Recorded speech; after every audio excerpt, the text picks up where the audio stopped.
Le traitement des symboles est très simple dans Inspiration. D'une part, on peut modifier le texte d'un symbole en double-cliquant dessus, puis en tapant le texte.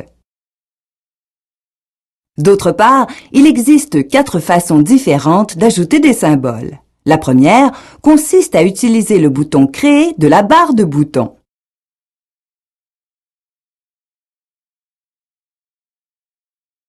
La deuxième façon consiste à sélectionner un symbole, à activer le mode Express et à taper le contenu des symboles à ajouter.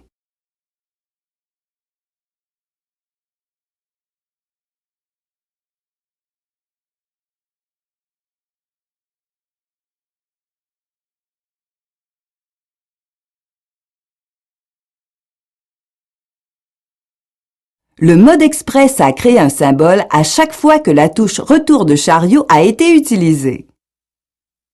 La troisième façon de créer un symbole consiste simplement à placer le curseur dans le document et à commencer à taper son contenu.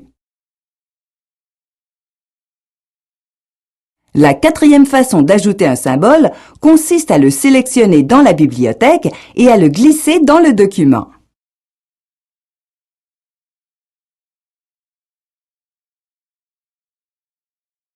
Il est également très simple de créer des liens dans Inspiration. Il existe 2 façons de le faire. La première consiste à utiliser le bouton Lien de la barre de boutons. La deuxième consiste à sélectionner le symbole d'origine du lien, à cliquer dans un des losanges qui apparaissent autour du symbole, puis à cliquer sur le symbole de destination du lien. Dans les 2 cas, les symboles sont liés entre eux et le lien restera valide même si on déplace les symboles. Pour ajouter une note, il suffit de sélectionner un symbole, puis de cliquer sur le bouton Annotation de la barre de boutons. La note est prête pour la saisie de texte. Un clic sur l'icône de contrôle rapide permet de masquer la note. La même icône permet de réafficher la note. Pour ajouter un lien hypertexte, il faut d'abord sélectionner le texte, puis utiliser l'outil Hyperlien de la barre de boutons. Dans la fenêtre qui apparaît, sélectionnez l'option Page web, puis entrez l'adresse URL du site ciblé. Cliquez enfin sur le bouton OK pour fermer la fenêtre. Le texte est maintenant un hyperlien. Il suffit de cliquer dessus pour l'activer. Pour passer en mode plan, il suffit d'utiliser le bouton Plan de la barre de boutons. Le mode plan est similaire au mode schéma. Toute action effectuée en mode plan aura également un impact sur le mode schéma. Par exemple, on peut ajouter des items en utilisant les boutons Rubrique et Sous-rubrique de la barre de boutons.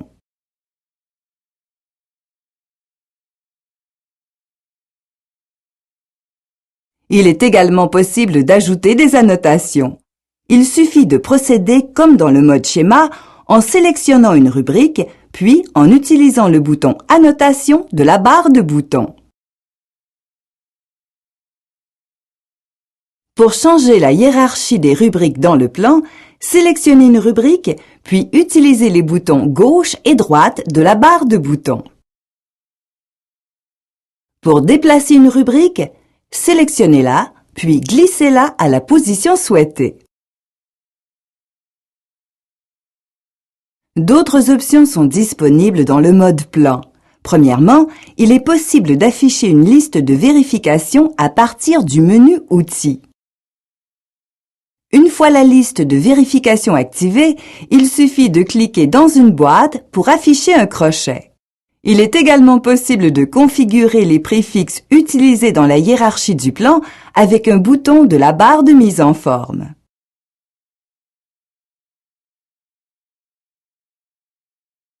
Pour retourner en mode schéma, il suffit de cliquer sur le bouton Schéma de la barre de boutons.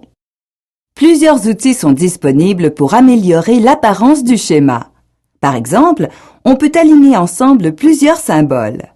Pour ce faire, il faut d'abord les sélectionner,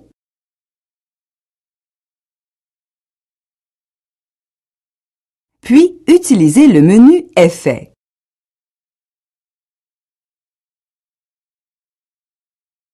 Il est possible d'uniformiser l'espacement entre les symboles de la même façon.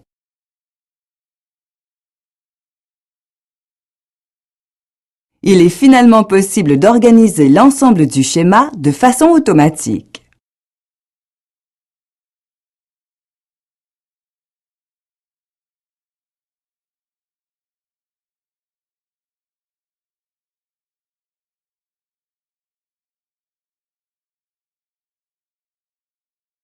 Toutes les options de mise en page traditionnelle sont disponibles en mode schéma.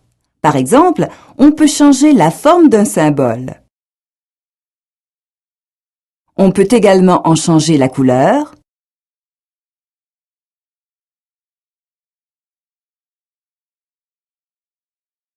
la police de caractère,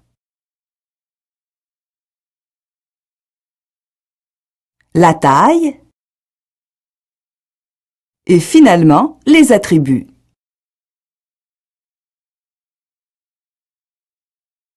Inspiration permet de créer des cartes conceptuelles à partir de l'écran de démarrage. Une carte conceptuelle est un schéma avec une idée centrale entourée de branches qui lui sont liées. L'idée centrale est souvent une image.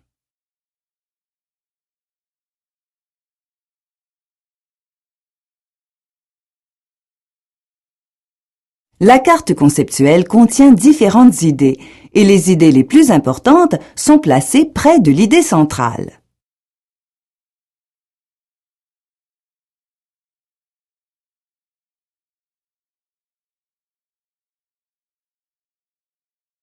Il est possible d'ajuster l'apparence de la carte en déplaçant les branches avec la souris.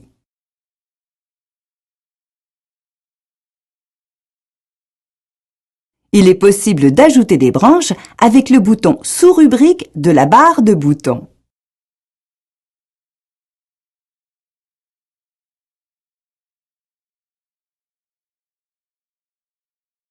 Les options disponibles dans le mode schéma sont également disponibles pour les cartes conceptuelles.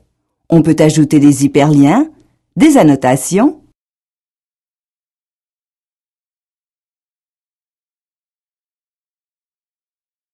le plan d'une carte conceptuelle est identique à celui d'un schéma.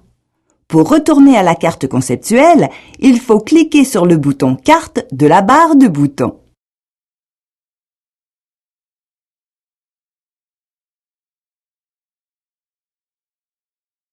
Il est facile d'organiser les idées en mode carte conceptuelle. On peut déplacer les idées avec la souris.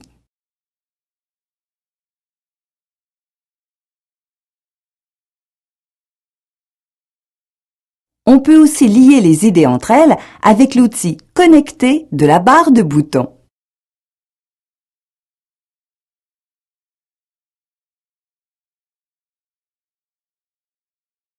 Le connecteur fonctionne comme les liens du mode schéma.